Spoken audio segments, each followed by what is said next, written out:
भाग 2। ये बात 1933 की है, जिस साल बाबा पैदा हुए थे और ज़ाहिर शाह ने अफ़गानिस्तान पर अपनी 40 साला हुकूमत शुरू की थी। उस साल काबुल के एक अमीर और मशहूर परिवार के दो नौजवान भाइयों ने अपने पिता की खुली हुई छोटी फोर्ड कार चलाना शुरू की। हशीश के नशे में चूर और फ्रांसीसी शराब में मस्त दोनों भाइयों ने पगमान जाने वाली सड़क पर एक हज़ारा मियाँ बीवी को कुचल कर मार डाला। पुलिस उन दोनों नौजवानों और मरे हुए जोड़े के 5 साल के यतीम को मेरे दादा के पास ले आई। वे उन दिनों बहुत सम्मानित जज थे और उनका बहुत आदर था। भाइयों का बयान और उनके पिता द्वारा रहम की दरख्वास्त सुनने के बाद मेरे दादा ने दोनों नौजवानों को कंधार जाने और फ़ौज में 1 साल के लिए अपना नाम लिखाने का आदेश दिया। उनके परिवार ने पहले किसी तरह उन्हें फ़ौज में नाम लिखाने से बचा लिया था, लेकिन अब उन्हें ये फ़ैसला मानना था। उनके पिता ने दलीलें दी, लेकिन कोई नहीं टिक पाई और आखिर में सबने ये बात मान ली कि सज़ा शायद कड़ी थी, लेकिन निष्पक्ष थी। जहाँ तक यतीम का सवाल था, मेरे दादा ने उसे गोद ले लिया और अपने घर में जगह दी। उन्होंने अपने नौकरों से उसे पालने को कहा, लेकिन ये भी कहा कि वो उसके साथ रहमदिली से पेश आए। वो लड़का अली था। अली और बाबा साथ साथ खेलते हुए बड़े हुए, कम से कम जब तक पोलियो से अली की टांगें टेढ़ी ना हो गईं। वो उसी तरह थे जिस तरह एक पीढ़ी बाद मैं और हसन बड़े हुए। बाबा हमेशा अपनी और अली की बदमाशियों की कहानियाँ सुनाते थे। तब अली अपना सर हिलाते हुए कहता, लेकिन आगा साहब, उन्हें बताइए कि शरारतों का मंसूबा कौन बनाता था और कौन गरीब मेहनत करता था। बाबा हंसते और अली को बाहों में भर लेते। लेकिन अपनी किसी भी कहानी में बाबा ने अली का जिक्र कभी अपने दोस्त के रूप में नहीं किया। अजीब बात थी, मैं भी कभी नहीं सोचता था कि अली का बेटा हसन और मैं दोस्त हैं, किसी तरह एक आम ख्याल के रूप में भी नहीं। इसके बावजूद कि हम एक दूसरे को हैंडल छोड़कर साइकिल चलाना सिखाते थे या कार्डबोर्ड के डब्बे से ठीक ठाक काम करने वाला हमने कैमरा बनाया था, इसके बावजूद कि पूरी सर्दियां हम पतंगे उड़ाते और लूटते रहते थे, इसके बावजूद कि मेरे लिए अफ़गानिस्तान का चेहरा पतली हड्डियों वाला, मुंडे हुए सर वाला, नीचे झुकी आंखों वाला एक लड़का था। एक लड़का जिसका चेहरा चीनी गुड़ियों जैसा था और जिस पर हमेशा एक कटे होठों वाली मुस्कान रोशन रहती थी। इन सारी चीज़ों के बावजूद, क्योंकि तारीख़ को आसानी से मिटाया नहीं जा सकता, ना ही मजहब को, आखिरकार मैं एक पश्तून था और वो एक हज़ारा था। मैं सुन्नी था और वो शिया। कोई भी चीज़ इसे बदल नहीं सकती थी, कोई भी नहीं। लेकिन हम बच्चे थे जिन्हें साथ साथ घिसटते हुए चलना था और कोई तारीख, नस्ल, समाज या मज़हब इसे नहीं बदल सकता था। मैंने अपनी ज़िंदगी के पहले 12 साल का अधिकतर समय हसन के साथ खेलते हुए बिताया। कभी कभी लगता है कि मेरा पूरा बचपन गर्मियों का महज एक ही लंबा सा दिन हो जिसे मैंने हसन के साथ बिताया। जब हम दोनों अब्बा के आंगन में पेड़ों के झुरमुट के पीछे एक दूसरे का पीछा करते थे, लुका छिपी खेलते थे। हम चोर सिपाही और काउबॉय इंडियन बना करते और कीड़ों को परेशान करने के खेल खेलते थे। हम इसे इनकार नहीं कर सकते कि हमारी शानदार कामयाबी हुआ करती थी किसी मधुमक्खी को पकड़कर उसका डंक निकाल लेना और उस गरीब के चारों तरफ धागा लपेट देना ताकि वो जब उड़ने की कोशिश करे तो झटका खा जाए। हम कोची खाना बदोशों का पीछा करते। ये वो खाना बदोश हैं जो काबुल से होकर उत्तर के पहाड़ों को जाते थे। हम अपने पड़ोस में उनके कारवां को पास पाते, उनकी भेड़ों की मिनमिनाहट, उनकी बकरियों की बाँ बाँ की आवाज़ें और उनके ऊँटों के गले में बंधी घंटियों की आवाज़ें सुनते। हम उनके कारवां को घिसटते हुए चलते देखने के लिए घरों से बाहर भाग आते। मौसम की मार खाए चेहरे लिए उनके मर्द धूल में लिपटे होते, औरतें लंबी रंगीन चादरें लपेटे, मोतियों की माला पहने, कलाइयों और एड़ी में चांदी के कंगन पहने होती। हम उनकी बकरियों पर पत्थर फेंकते, हम उनके खच्चरों पर पानी की फुहार छोड़ते। मेरे कहने पर हसन बीमार मक्के की दीवार पर बैठकर अपने अचूक निशाने से ऊँटों के पिछवाड़े पर कंकड़ बरसाता। हमने अपनी पहली पश्चिमी फिल्म साथ देखी। ये जॉन वैन की रियो ब्रावो थी। हमने सिनेमा पार्क में देखा, जो मेरा पसंदीदा किताबों की दुकान वाली गली के पार थी। मैंने बाबा से कहा कि वो हमें ईरान ले चलें ताकि हम जॉन वेल से मिल सकें। बाबा के ठहाके फूट पड़े। वे ठहाके जिनकी आवाज़ चढ़ाई पर चलते ट्रक के इंजन की आवाज़ से बहुत अलग नहीं होती थी। जब उनके ठहाके रुके तो उन्होंने हमें फिल्मों में आवाज़ डब करने की तरकीब के बारे में बताया। हसन और मैं तो भौचक थे, परेशान। सचमुच जॉन वैन फारसी नहीं बोल सकता और वो ईरानी नहीं था, वो अमेरिकी था। बिल्कुल उन दोस्ताना लंबे बालों वाले मर्दों और औरतों की तरह जिन्हें हम हमेशा तार तार और चमकीले सफ़ेद कपड़े पहने हुए काबुल के आसपास मंडराते हुए देखा करते थे। हमने रियो ब्रावो 3 बार देखी, लेकिन हमने अपनी सबसे पसंदीदा पश्चिमी फिल्म द मैग्निफिसेंट 7 13 बार देखी। हर बार फिल्म के आखिर में हम रोते थे जब मैक्सिको के लड़के चार्ल्स ब्रॉन्सन को दफनाते थे, जैसे कि पता चला कि ब्रॉन्सन भी ईरानी नहीं था। हम काबुल के शार-ए-नौ इलाके की सड़ांध से भरे बाज़ारों में मटर गश्ती करते थे। ये इलाका वज़ीर अकबर खान ज़िले के पश्चिम में था।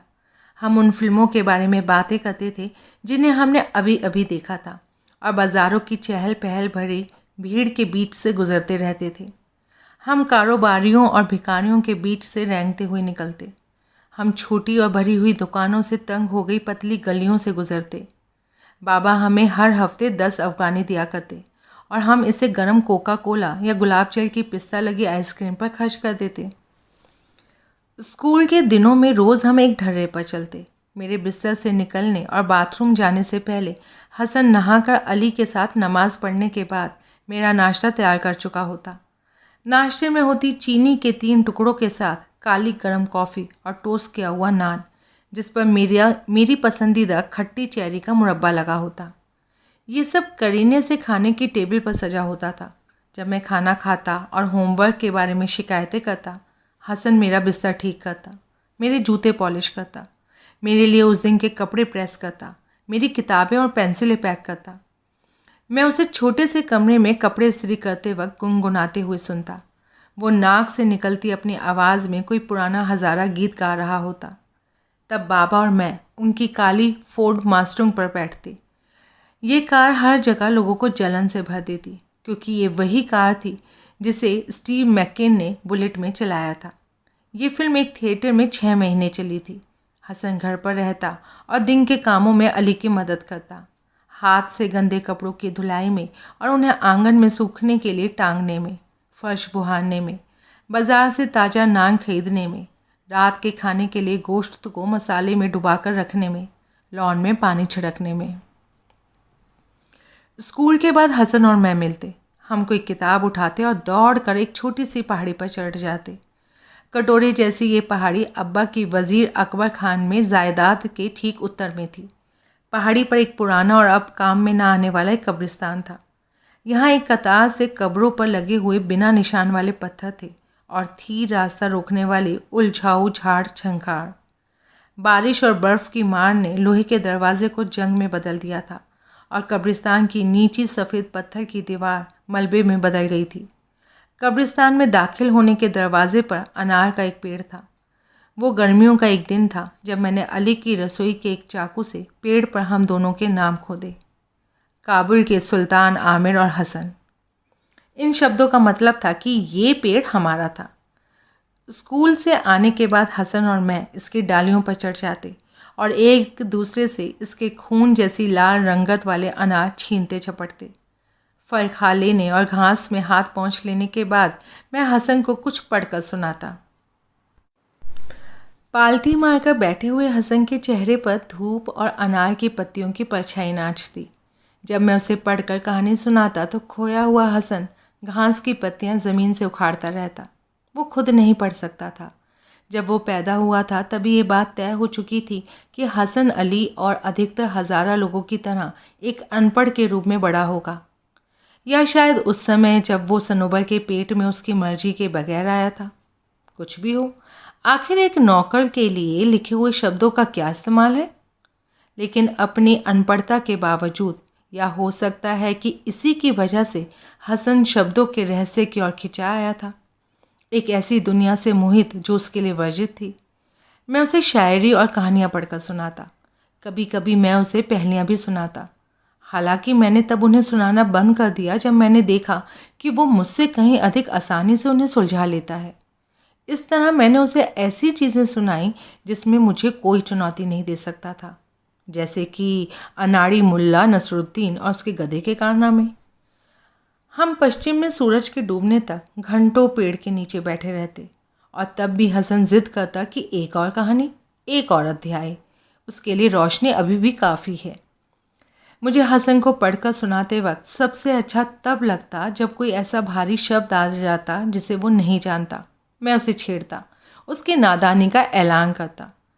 एक बार मैं उसे मुल्ला नसरुद्दीन का किस्सा सुना रहा था और उसने मुझे रोक दिया। उस शब्द का क्या मतलब है? किसका? वो जड़ बुद्धि का। तुम्हें नहीं पता इसका क्या मतलब है? मैंने उसका मजाक उड़ाते हुए कहा। ना मेरा आगा, मुझे नहीं पता, लेकिन ये तो बड़ा आम शब्द है। तो भी मैं तो नहीं जानता इसको। अगर उसने मेरी शरारत का डंक महसूस भी किया तो उसके चेहरे की मुस्कान में ये नहीं दिखा। अच्छा, मेरे स्कूल में हर एक लड़का जानता है इसका क्या मतलब है। देखो, जड़ बुद्धि का मतलब है बुद्धिमान, समझदार। मैं तुम्हारे लिए इसका इस्तेमाल एक वाक्य में करूँगा। शब्दों के मामले में हसन जड़ बुद्धि है। हाँ, उसने राजी होते हुए कहा। इसके लिए बाद में मैं खुद को हमेशा गुनहगार महसूस ना करूं, इसलिए मैंने उसे अपनी पुरानी शर्ट या टूटा हुआ खिलौना देकर इसकी भरपाई करने की कोशिश की। मैं खुद से ये कहने वाला था कि उस नुकसान नहीं पहुंचाने वाली चालाकी की ये पूरी भरपाई थी। तब तक हसन की पसंदीदा किताब शाहनामा थी। 10वीं शताब्दी में लिखा गया ये महावाक्य पुराने फ़ारसी नायकों के बारे में है। उसे इसके सभी अध्याय पसंद थे, पुराने शाह, फेरिदौन, जाल और रुदाबे। लेकिन उसकी पसंदीदा कहानी रुस्तम और सोहराब की थी। ये मेरी भी पसंदीदा कहानी थी।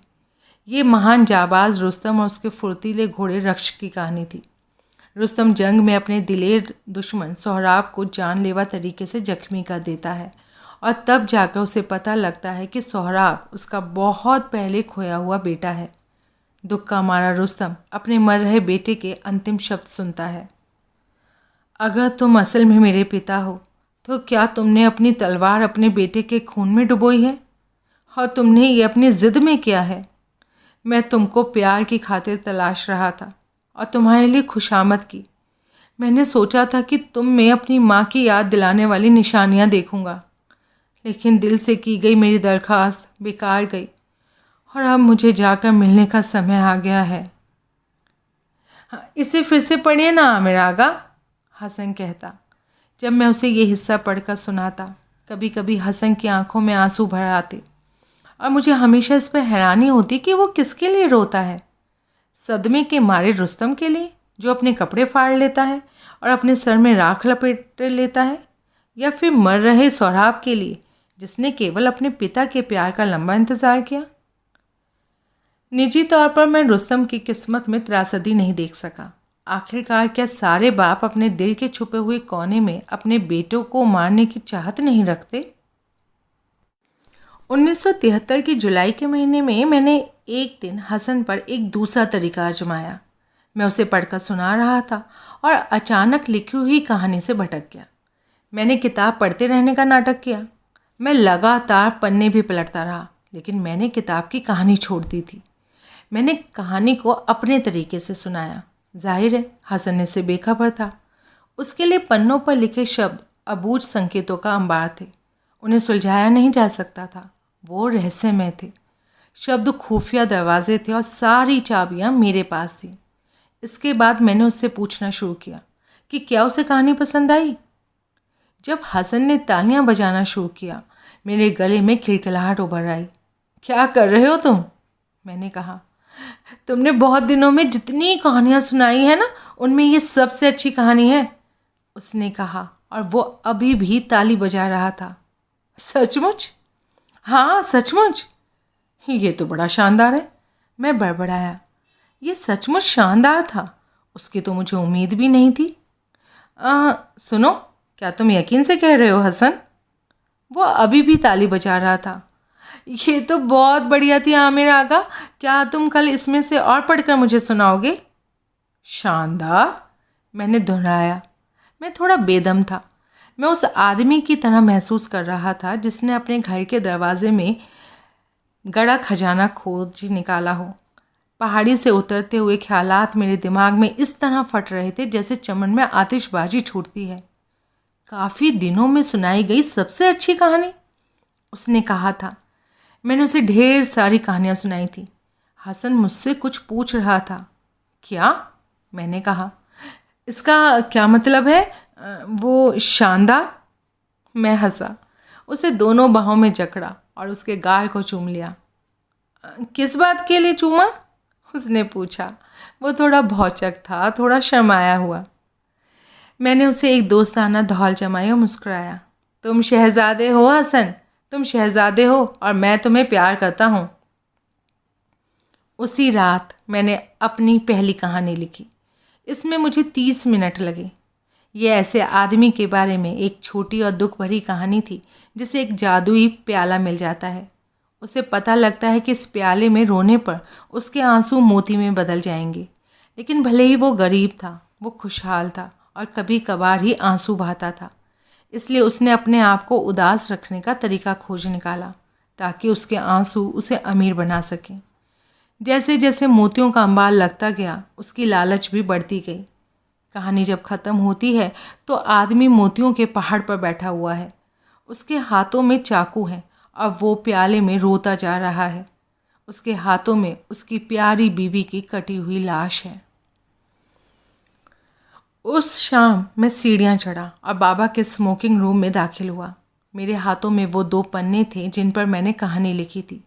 बाबा और रहीम खान पाइप पी रहे थे और ब्रांडी की चुस्कियाँ ले रहे थे कि मैं दाखिल हुआ।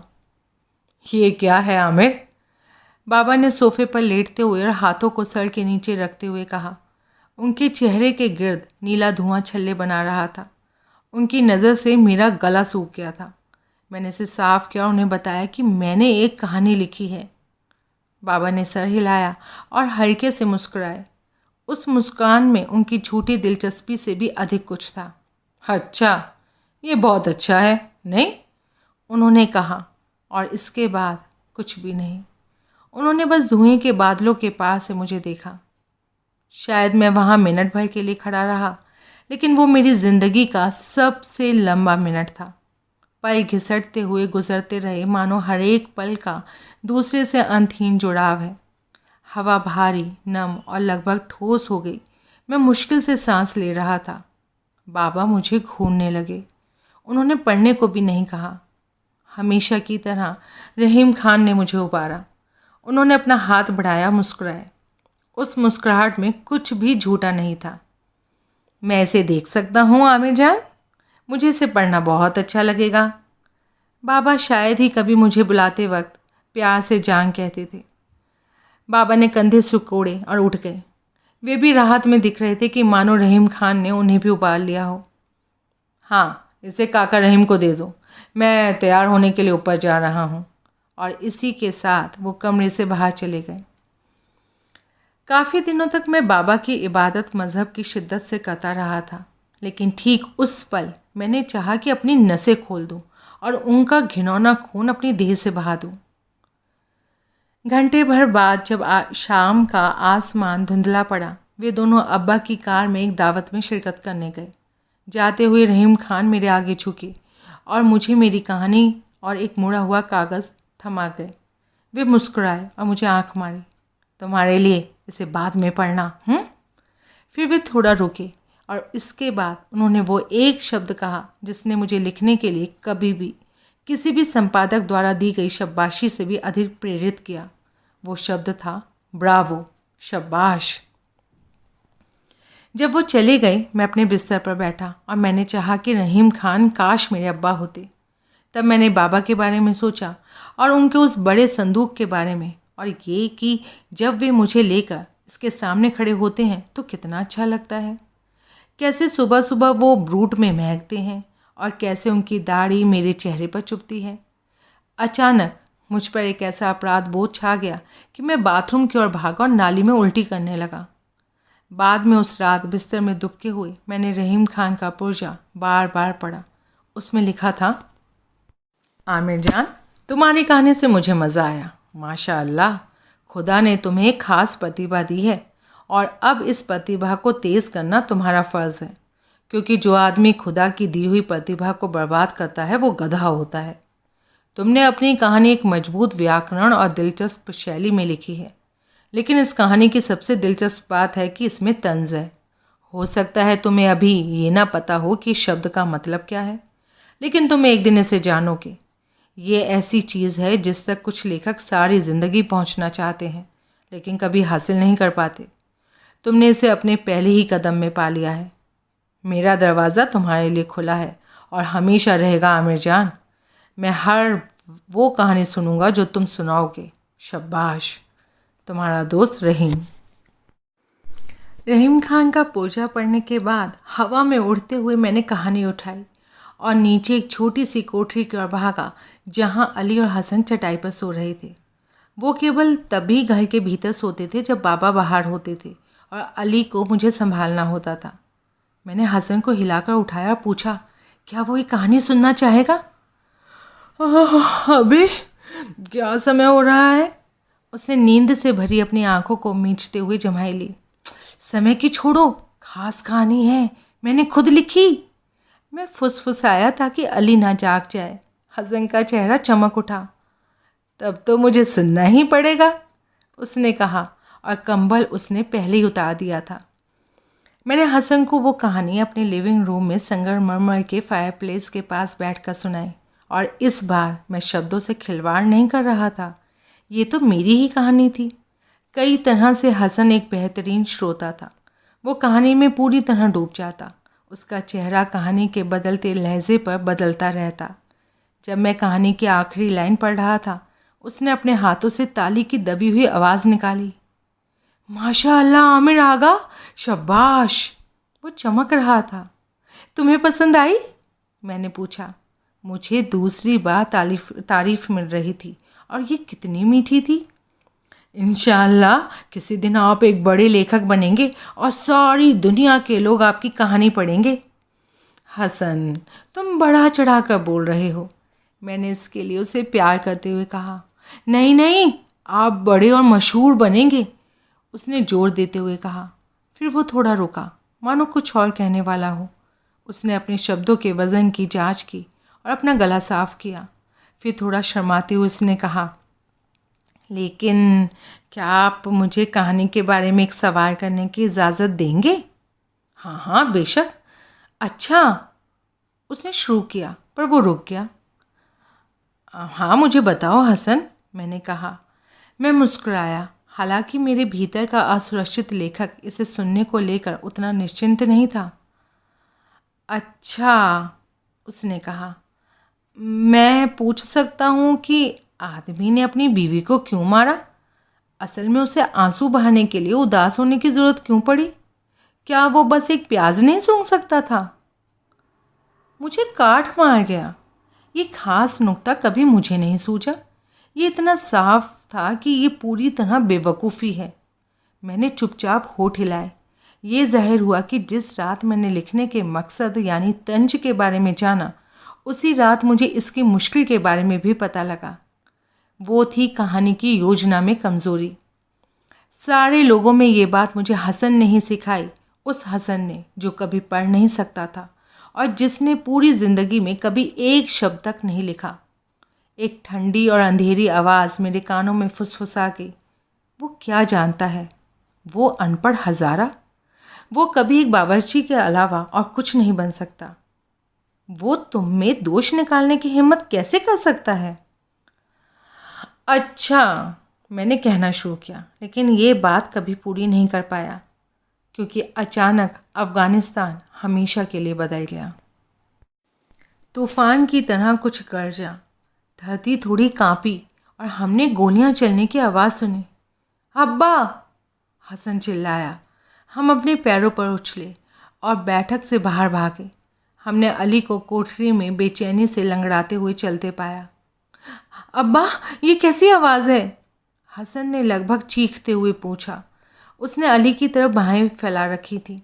अली ने हम दोनों को अपनी बाहों में समेट लिया। एक सफ़ेद रोशनी चमकी और आसमान चांदी की तरह चमक उठा। चमक फिर उभरी और इसके फ़ौरन बाद ताबड़तोड़ गोलियां चलने लगी। वो बतखें मार रहे हैं, पता है, वो रात को बतखें मारते हैं, डरो नहीं, अली ने बैठी हुई आवाज़ में कहा। दूर एक सायरन बजा, कहीं शीशा बिखरा और कोई चीख उठा। मैंने गली में लोगों की आवाज़ें सुनी। वो नींद से हक्का बक्का होकर उठ गए। उन्होंने शायद अभी पजामे ही पहन रखे थे और उनके बाल उलझे हुए और आंखें सूजी हुई थी। हसन रो रहा था। अली ने उसे पास खींचकर दुलार से भींच लिया। बाद में मैं खुद से कहने वाला था कि मुझे हसन से जलन नहीं हुई थी, बिल्कुल भी नहीं। हम सुबह होने तक उसी तरह सिमटे रहे। हालांकि गोलीबारी और धमाके घंटे भर से भी कम देर तक चले थे, लेकिन उन्होंने हमें बुरी तरह डरा दिया था। ऐसा इसलिए था कि हमने कभी गोलियों में बंदूकें चलते हुए नहीं सुना था। वे हमारे लिए पराई आवाज़ें थीं। अफ़गानी बच्चों की वो पीढ़ी अभी पैदा नहीं हुई थी जिनके कान बमों और गोलियों की आवाज़ों के अलावा और कुछ नहीं जानने वाले थे। खान के कमरे में आपस में सिमटे हुए और सूरज के उगने का इंतज़ार करते हुए हम में से किसी को इस बात का पता नहीं था कि जीवन अब पहले की तरह नहीं जिया जा सकेगा, उस तरह जिस तरह अब तक हम जीते रहे थे। अगर उस समय हमारी पहली ज़िंदगी का पूरा अंत नहीं भी हुआ था तो कम से कम ये अंत की शुरुआत थी। अंत, एक आधिकारिक अंत पहली बार 1978 के अप्रैल में कम्युनिस्ट तख्ता पलट के साथ होने वाला था। दूसरी बार ये दिसंबर 1979 में दोहराए जाने वाला था, जब उन्हीं गोलियों में रूसी तोप दौड़े जिनमें हसन और मैं खेले थे। वे मेरे जाने पहचाने अफ़गानिस्तान की हत्या कर रहे थे और खून खराबे में डूबे उस दौर की शुरुआत कर रहे थे जो आज भी जारी है। सूरज उगने के ठीक पहले बाबा की कार रास्ते में दिखी। उन्होंने जोर से दरवाज़ा बंद किया और उनके दौड़ते हुए कदम सीढ़ियों पर धम धम बजे। इसके बाद वे दरवाजे में दिखे और मैंने उनके चेहरे पर कुछ देखा, कुछ ऐसा जिसे मैं तत्काल पहचान नहीं पाया क्योंकि मैंने कभी पहले उसे नहीं देखा था। वो था डर। आमिर, हसन! हमारी तरफ बाहें फैलाकर दौड़ते हुए वो चिल्लाए। उन्होंने सारे रास्ते बंद कर दिए थे और टेलीफोन काम नहीं कर रहा था। मैं कितना परेशान था। उन्होंने हमें अपने आगोश में लिया। छोटे से पागलपन भरे पलों के लिए मुझे लगा कि पिछली रात जो कुछ भी हुआ वो अच्छा था। बहरहाल वो बतखें नहीं मार रहे थे। जैसे पता चला कि उन्होंने 17 जुलाई 1973 की उस रात किसी भी चीज़ को नहीं मारा था। काबुल जब अगली सुबह जगा तो उसने बस ये पाया कि राजशाही बीते दिनों की बात हो चुकी है। बादशाह ज़ाहिर शाह इटली भाग गए हैं। उनकी गैर मौजूदगी में उनके भतीजे दाऊद खान ने शाह के 40 साल के राज को बिना किसी खून खराबे के एक तख्ता पलट में ख़त्म कर दिया है। मुझे याद है कि उस सुबह जब बाबा और रहीम खान काली चाय पीते हुए रेडियो काबुल पर तख्ता पलट की ताज़ा खबरें सुन रहे थे तो हसन और मैं बाबा के स्टडी रूम के बाहर दुबके हुए थे। आमिर आगा, वो फुसफुसाया। क्या? गणराज्य क्या है? मैंने कंधे झटके। मैं नहीं जानता। बाबा के रेडियो पर वो शब्द गणराज्य बार बार कहा जा रहा था। आमिर आगा, क्या है? क्या गणराज्य का मतलब ये है कि मुझे और अब्बा को यहाँ से जाना होगा? मुझे ऐसा नहीं लगता, मैंने फुसफुसाकर जवाब दिया। हसन ने इस पर गौर किया। आमिर आगा, क्या? मैं नहीं चाहता कि वो मुझे और अब्बा को दूर भेज दे। मैं मुस्कुराया। बस गधे, कोई भी तुम्हें दूर नहीं भेज रहा। आमिर आगा, क्या आप हमारे पेट पर चढ़ना चाहते हैं? मेरी मुस्कान चौड़ी हो गई। हसन की ये एक और खूबी थी, वो हमेशा ये जानता था कि कब सही बात कहनी है। तब तक रेडियो की खबरें थोड़ी उबाऊ हो चली थीं। हसन तैयार होने के लिए अपनी झोपड़ी में गया और मैं कोई किताब लेने ऊपर भागा। इसके बाद मैं रसोई में गया और चिलगोजों से अपनी जेब भर ली। इसके बाद मैं हसन के लिए बाहर भागा जो मेरा इंतज़ार कर रहा था। हम सामने के दरवाजे से पहाड़ी की तरफ फूट निकले। हमने रिहायशी गली पार की और पहाड़ी की तरफ जाने वाली एक उबड़ खाबड़ पड़ती ज़मीन से होकर गुजर रहे थे कि अचानक एक पत्थर आकर हसन की पीठ पे लगा। हम घूम गए और मेरा दिल धक से रह गया। आसिफ और उसके दोनों दोस्त वली और कमाल हमारी तरफ आ रहे थे। आसिफ मेरे अब्बा के दोस्त महमूद का बेटा था। वो पायलट थे और उनका परिवार हमारे घर से कुछ गली दक्षिण में ऊंची दीवारों से घिरे और ताड़ के पेड़ों वाले एक आलीशान घर में रहता था। अगर आप काबुल के वज़ीर अकबर खान इलाके में पड़े और बड़े होते तो आप आसिफ और उसके मशहूर स्टेनलेस स्टील के नुकीले पंजे के बारे में ज़रूर जानते। खैर, मनाता हूँ कि आपको इस जानकारी के लिए इसके तजुर्बे से न गुज़रना पड़ा होगा। एक जर्मन माँ और अफ़गानी बाप से पैदा ये गोरा नीली आंखों वाला आसिफ बाकी लड़कों से ऊंचा था। गलियों में उसके जंगलीपन की भारी शोहरत थी। अपने फर्मा बरदार दोस्तों से घिरा वो पड़ोस में यूं घूमा करता मानो कोई खान अपने चापलूस नौकरों के साथ सैर पर निकला हो।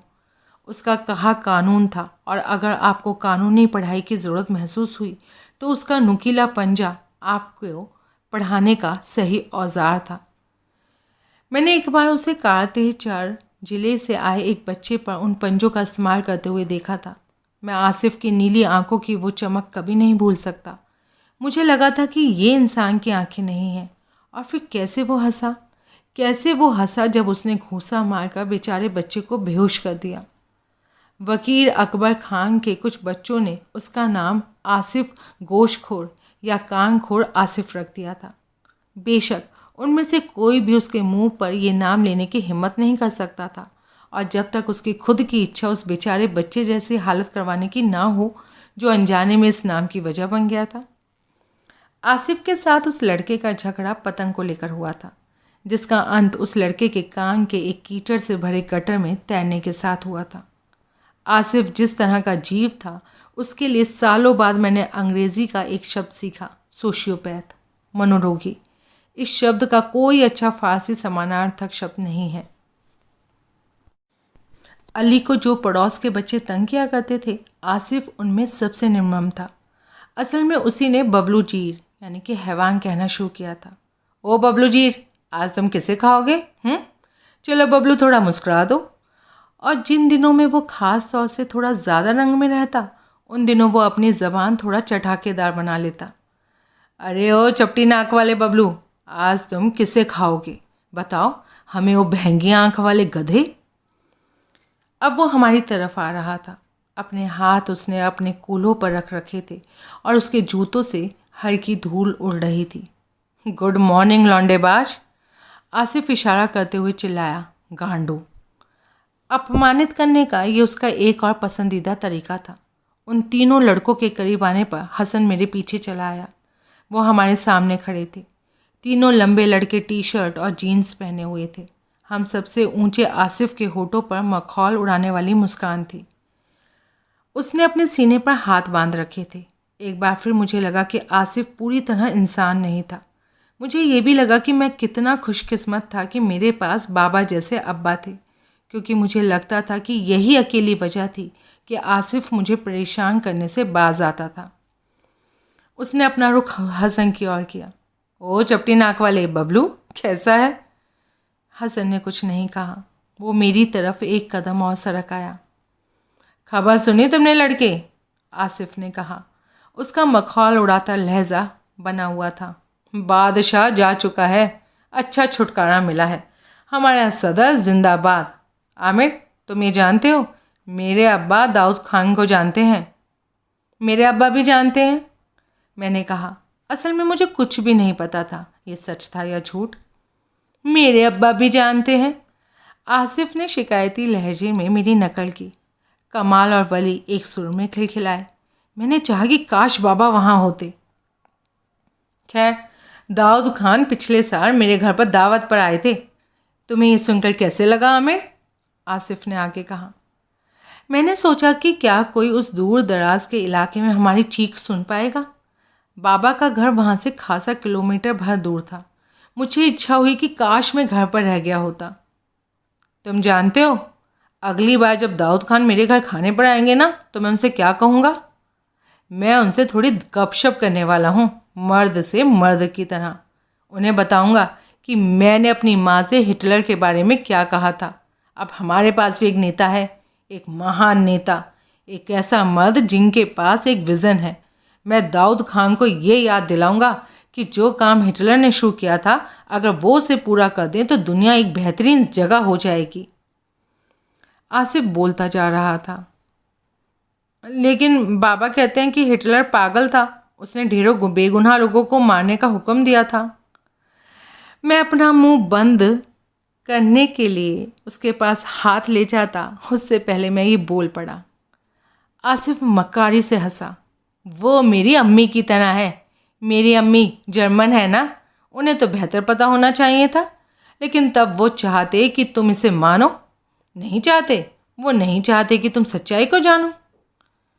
मैं नहीं जानता कि वे कौन थे और वे कौन सी सच्चाई छुपा रहे थे, और मैं इसका पता भी नहीं लगाना चाहता था। मेरा मन किया कि मैंने कुछ नहीं कहा होता तो अच्छा था। मैंने फिर से चाहा कि काश मैं ऊपर देखूं और वहाँ बाबा पहाड़ी पर चढ़ते हुए दिख जाएं। लेकिन तुम्हें तो वो किताबें पढ़नी होंगी ना जिन्हें स्कूल में नहीं पढ़ाया जाता, आसिफ ने कहा। मेरे पास है और मेरी आंखें खुल चुकी हैं। अब मेरे पास भी एक विज़न है और मैं इसे अपने नए सदर के साथ बांटने जा रहा हूँ। तुम जानते हो कि ये क्या है? मैंने सर हिलाया। वो मुझे किसी भी तरह बताएगा ही। आसिफ हमेशा अपने सवालों के जवाब खुद ही देता है। उसकी नीली आंखें हसन पर चमकी। अफ़गानिस्तान पश्तूनों की ज़मीन है। ये हमेशा से रही है और हमेशा रहेगी। हम असली अफ़गान हैं, शुद्ध अफ़गानी।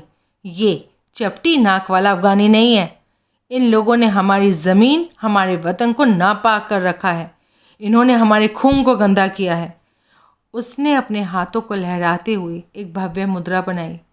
मेरा कहना है कि अफ़गानिस्तान पश्तूनों के लिए है। यही मेरा विज़न है। आसिफ ने अपनी नज़र फिर से मुझ पर गड़ा दी। वो ऐसा दिख रहा था कि मानो कोई अच्छा सा सपना देखकर आ रहा हो। उसने कहा, हिटलर का ज़माना बीत चुका है, लेकिन हमारा नहीं। उसने अपनी जीन्स की पिछली जेब में कुछ टटोला। मैं सदर से वो करने को कहूँगा जिसे करने की कुव्वत बादशाहों में भी नहीं थी। ये कि वो अफ़गानिस्तान को सारे गंदे घिनौने हज़ारा लोगों से निजात दिलाए। बस अब हमें जाने दो आसिफ, मैंने कहा। मुझे इस कदर नफ़रत हो रही थी कि मेरी आवाज़ कांप रही थी। हम तो तुम्हें तंग नहीं कर रहे। हो, तुम मुझे तंग कर रहे हो, आसिफ ने कहा, और मैंने डूबते हुए दिल के साथ उस चीज़ को देखा जिसे उसने अपनी जेब से निकाला था। उसका स्टेनलेस स्टील का नुकीला पंजा धूप में चमचमा रहा था। तुम मुझे बहुत तंग कर रहे हो। दरअसल तुम मुझे यहाँ इस हज़ारा लड़के से अधिक तंग कर रहे हो। तुम कैसे उसके साथ बात कर सकते हो? कैसे उसके साथ खेल सकते हो? कैसे उसे खुद को छूने दे सकते हो? उसने कहा। उसकी आवाज़ अपमान से लरज़ रही थी। वली और कमाल ने सर हिलाया और हिमायत में भुनभुनाए। आसिफ ने अपनी आंखें सिकोड़ी। उसने अपने सर को झटका दिया। अब जब वो बोला तो उसकी आवाज़ उतनी ही चकराई हुई लगी जितना चकराया हुआ वो दिख रहा था। कैसे तुम खुद को उसका दोस्त कह सकते हो? लेकिन वो मेरा दोस्त नहीं है, मैंने लगभग बिना सोचे समझे कह दिया। वो मेरा नौकर है। क्या मैंने सच में इस पर सोचा था? बेशक मैंने नहीं सोचा था। मेरी हसन से अच्छी बनती थी, बिल्कुल एक दोस्त की तरह, बल्कि उससे भी बेहतर, काफ़ी कुछ एक भाई की तरह। लेकिन अगर ऐसा था तब क्यों बाबा के दोस्त जब हमारे यहाँ अपने बच्चों के साथ आते थे तो उनके साथ अपने खेल में मैं हसन को शामिल नहीं करता था? क्यों मैं हसन के साथ तभी खेलता था जब कोई दूसरा हमारे आसपास नहीं होता था? आसिफ ने अपना नुकीला पंजा निकाला। उसने मुझे ठंडी नज़र से घूरा। तुम इस मामले में शामिल हो आमिर? अगर तुम और तुम्हारे अब्बा जैसे बेवकूफ़ इन लोगों के बीच में नहीं पड़े होते ना तो हम लोग इनसे अब तक निजात पा चुके होते। वो सारे हज़ारा जात में सड़ने के लिए चले गए होते जहाँ से वो आए थे। तुम लोग अफ़गानिस्तान के कलंक हो। मैंने उसकी आंखों में देखा। उसकी आंखों में भी पागलपन झलक रहा था। वो वास्तव में मुझे चोट पहुंचाना चाहता था। आसिफ ने अपनी मुट्ठी उठाई और मेरी ओर बढ़ा। अचानक मेरे पीछे कोई तेज़ हलचल हुई और अपनी आंखों के किनारे से हसन को तेज़ी से झुकते और फिर खड़े होते देखा। आसिफ ने मेरे पीछे किसी चीज़ पर सरसरी नज़र से देखा और उसकी आंखें हैरानी से चौड़ी हो गई। मैंने वही अचंभा कमाल और वली के चेहरों पर भी देखा, मानो उन्होंने भी वो देख लिया हो जो मेरे पीछे हुआ था। मैं पीछे मुड़ा और मेरे सामने हसन की तनी हुई गुलेल थी। हसन ने अपनी गुलेल की चौड़ी रबड़ पूरी लंबाई में तान रखी थी। गुलेल में उसकी उंगलियों के बीच बादाम जितना बड़ा पत्थर था। हसन ने गुलेल सीधे आसिफ की तरफ तान रखी थी। रबड़ के तनाव से उसके हाथ कांप रहे थे। उसकी भौं पर पसीने की बूंदें उभर आई थीं। मेहरबानी करके हमें अकेले छोड़ दो रागा, हसन ने अपने सपाट लहजे से कहा। उसने आसिफ को आगा कहा था। एक पल को मैं उस जीवन से हैरान रह गया जिसमें ऊंच नीच का गहराई तक धंसा हुआ जज्बा मौजूद था। आसिफ ने अपने दांत पीछे, नीचे कर बिना माँ का हजारा, मेहरबानी करके हमें छोड़ दो आगा, हसन ने कहा। आसिफ मुस्कुराया। शायद तुमने गौर नहीं किया हो, लेकिन हम 3 हैं और तुम 2 ही हो। हसन ने कंधे चटके। वो एक बाहरी लड़के के सामने खड़ा था, लेकिन वो डरा हुआ नहीं दिख रहा था। लेकिन हसन का चेहरा मेरी सबसे शुरुआती यादों में से था और मैं इसकी सारी छुपी हुई बारीकियों को जानता था। मैं हसन के चेहरे पर होने वाली हर एक हरकत और चमक से वाकिफ़ था और मैंने देखा कि वो डरा हुआ था। वो बहुत डरा हुआ था। तुम सही हो आगा, लेकिन तुमने शायद इस पर गौर नहीं किया कि गुलेल मैंने तान रखी है। अगर तुम हिलोगे तो सारे लड़के तुम्हारा नाम कांखोर आसिफ से काना आसिफ रख लेंगे। मेरा निशाना तुम्हारी बाईं आंख पर है। उसने ये इतने सपाट लहजे से कहा कि उसकी शांत आवाज़ में छुपे उस डर को सुनने में मशक्क़त करनी पड़ी। उस डर को मैं पहचानता था। आसिफ का मुंह फड़का। वली और कमाल इस पूरी बातचीत को ऐसे देख रहे थे कि मानो उन पर जादू कर दिया गया हो। किसी ने उनके खुदा को चुनौती दी थी, उसे अपमानित किया था, और सबसे बुरा तो ये था कि वो कोई आदमी एक पिद्दी हजारा था। आसिफ ने पत्थर के टुकड़े को देखा और फिर हसन को। उसने हसन के चेहरे को गौर से देखा। वहाँ जो उसने देखा, उसने ज़रूर आसिफ को हसन के इरादे की गंभीरता के बारे में पता लगने दिया, क्योंकि इसके बाद उसने अपनी मुट्ठी नीचे कर ली थी। तुम्हें मेरे बारे में पता होना चाहिए हजारा, आसिफ ने गंभीरता से कहा। मैं बहुत सब्र वाला आदमी हूँ। मेरी मानो ये मामला आज ख़त्म नहीं हुआ। वो मेरी तरफ मुड़ा।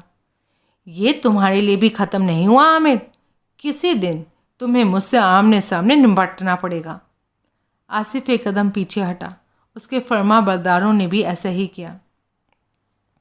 तुम्हारे हजारा ने आज एक बहुत बड़ी गलती कर दी आमिर, उसने कहा। इसके बाद वो पीछे घुमा चला गया। मैंने उसे पहाड़ी से उतरते और दीवार के पीछे गायब होते देखा। हसन कांपते हाथों से गुलेल को अपनी कमर में खोसने की कोशिश कर रहा था।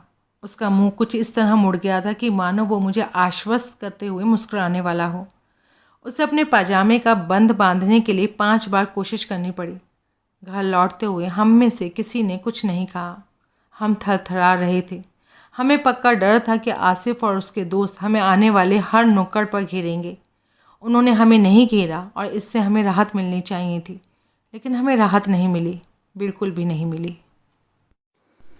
अगले कुछ सालों तक काबुल में ढेर सारे लोगों के होठों पर आर्थिक तरक्की और सुधार जैसे शब्द नाचते रहे। संवैधानिक बादशाहत खत्म हो चुकी थी। इसकी जगह गणराज्य ने ले ली थी, जिसकी रहनुमाई गणराज्य के राष्ट्रपति कर रहे थे। कुछ समय के लिए फिर से जी उठने का जज्बा और मकसद पूरे देश पर छा गया। लोग औरतों के अधिकारों और आधुनिकी तकनीक के बारे में बात करने लगे। हालांकि एक नए नेता काबुल के ही शाही महल अरग में रहते थे, लेकिन अधिकतर मामले में जीवन पहले की तरह चलता रहा। लोग शनिवार से गुरुवार तक काम पर जाते और जुमे को गालगा झील के किनारे पागमांग के बागीचों में बने पार्कों में पिकनिक मनाने के लिए जमा होते। रंग बिरंगी बसें और लॉरियां सवारियों से भरी हुई काबुल की पतली गलियों में फिरती रहती। उनके आते जाते खलासियों की चिल्लाहट भी गूंजती थी, जो गाड़ी के पिछले बम्पर पर टांगे फैलाए खड़े रहते और ड्राइवरों को भारी काबुली लहजे से रास्ता बताते रहते। रमज़ान के पाक महीने के बाद ईद पर 3 दिनों का जश्न मनता। इस मौके पर काबुली लोग अपने बेहतरीन और नए लिबास पहनते और अपने नातेदारियों में घूमते।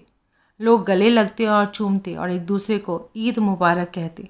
बच्चों को खूब तोहफे मिलते और वो रंगे हुए उबले अंडों से खेलते। इसके बाद पड़ी 1974 की सर्दियों में हसन और मैं एक दिन आंगन में खेल रहे थे। हम बर्फ़ का किला बना रहे थे कि अली ने हसन को पुकारा।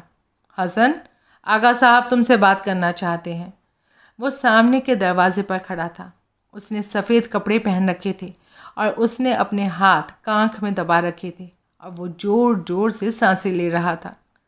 हसन और मैं एक दूसरे को देखकर मुस्कुराए। हम पूरे दिन इस बुलावे का इंतज़ार करते रहे थे। आज हसन का जन्मदिन था। क्या मिलेगा अब्बा, तुम जानते हो? हमें बताओगे ना? हसन ने कहा। उसकी आंखें चमक रही थी। अली ने कंधे झटके। आगा साहब ने इस बारे में मुझसे कोई बात नहीं की है। चलो बताओ भी अली, मैंने जोर दिया। वो क्या देने वाले हैं? ड्राइंग बुक या शायद एक नई पिस्तौल? हसन की तरह अली भी झूठ नहीं बोल सकता था। हर साल वो नहीं जानने का दिखावा करता था कि बाबा ने हसन और मेरे लिए हमारे जन्मदिनों पर क्या ख़रीदा है, और हर साल उसकी आंखें उसे धोखा दे जाती और हम उसके भीतर से चीज़ों के बारे में उगलवा लेते। इस बार हालांकि लग रहा था कि वो सच बोल रहा था। बाबा कभी भी हसन का जन्मदिन नहीं भूले। कुछ समय तक तो वो हसन से पूछते थे कि वो क्या चाहता है, लेकिन फिर उन्होंने पूछना छोड़ दिया क्योंकि हसन इतना शर्मीला था कि वो कभी तोहफे के बारे में कोई बात नहीं करता था।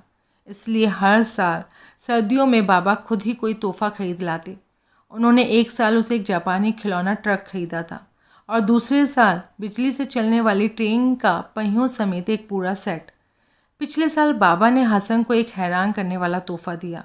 वो था चमड़े का काउबॉय हैट, ठीक वैसा ही जैसे the good, the bad and the ugly में क्लिंट ईस्टवुड ने पहना था। इस फिल्म ने हमारी पसंदीदा पश्चिमी फिल्मों में अब द मैग्निफिसेंट सेवन की जगह ले ली थी। उस पूरी सर्दी में हसन और मैंने बारी बारी से वो हैट पहनी और बर्फ़ के टीलों पर चढ़कर एक दूसरे को गोलियों से मारते हुए इस फिल्म का मशहूर गीत गाते रहे।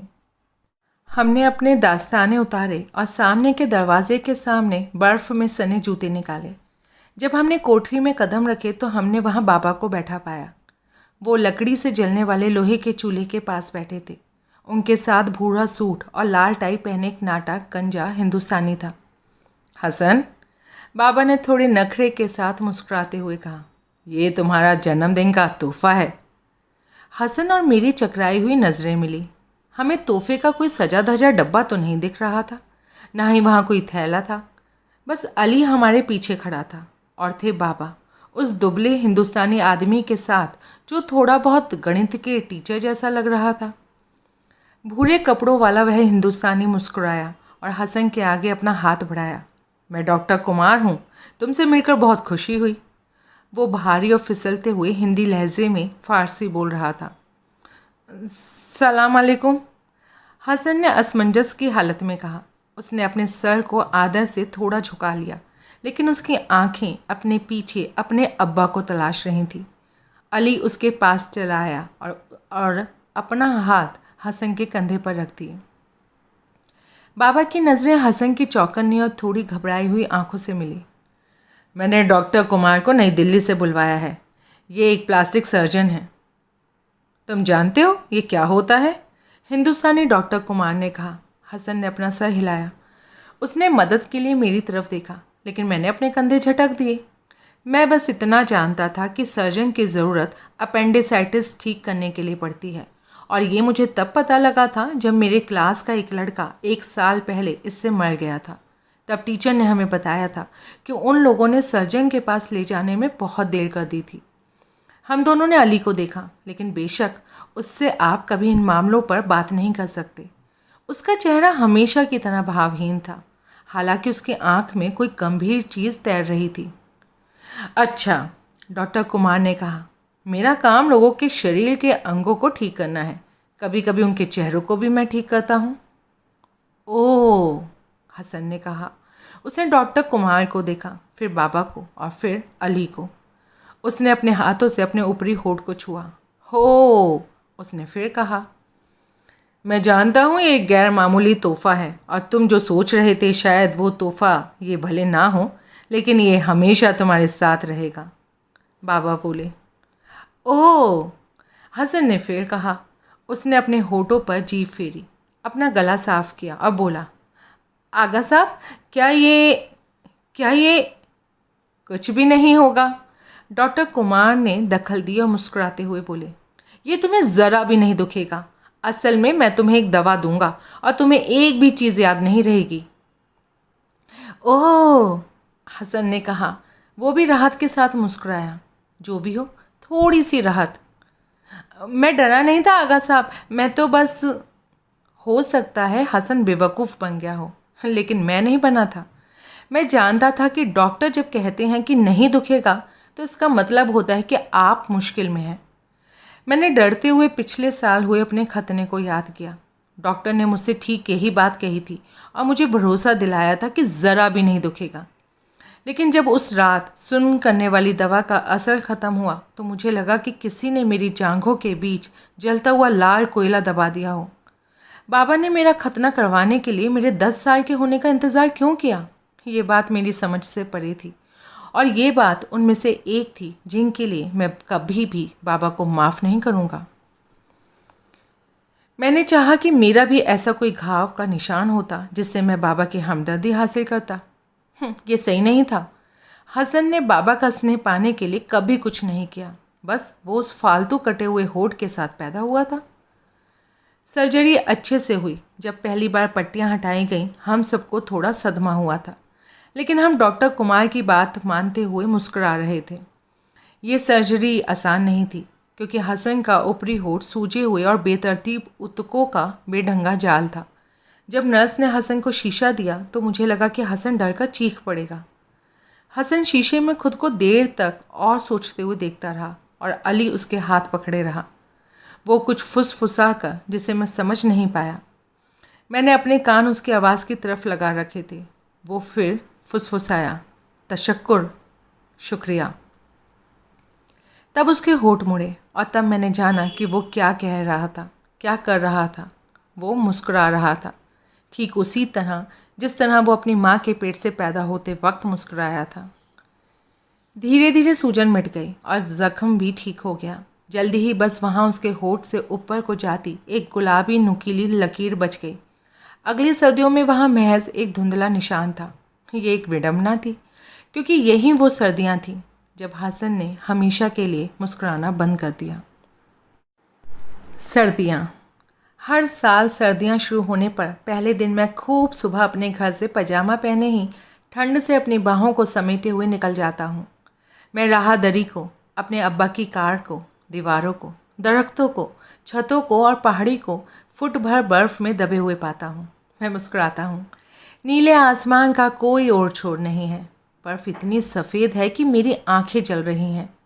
मैं मुट्ठी भर बर्फ़ अपने मुंह में डालता हूँ। अपने आसपास छुपी हुई खामोशी को कौओं के बोलने से टूटते हुए सुनता हूँ। मैं सीढ़ियों से नीचे उतरता हूँ और हसन को बुलाता हूँ कि वो भी ये सब देखें। सर्दियाँ काबुल के हर एक बच्चे का पसंदीदा मौसम होती थी। कम से कम उन बच्चों का तो होती ही थी जिनके अब्बा एक अच्छा लोहे का स्टोव खरीद सकते हों। वजह साफ थी, बर्फ़बारी के मौसम में स्कूल बंद कर दिए जाते थे।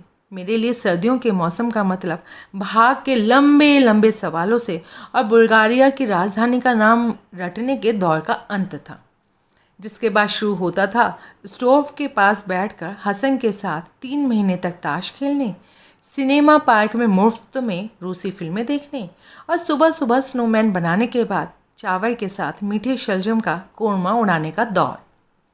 और बेशक पतंगों का दौर, पतंगे उड़ाने और लूटने का दौर। कुछ बदकिस्मत बच्चों के लिए सर्दियों का मतलब स्कूल के दौर से निजात नहीं थी।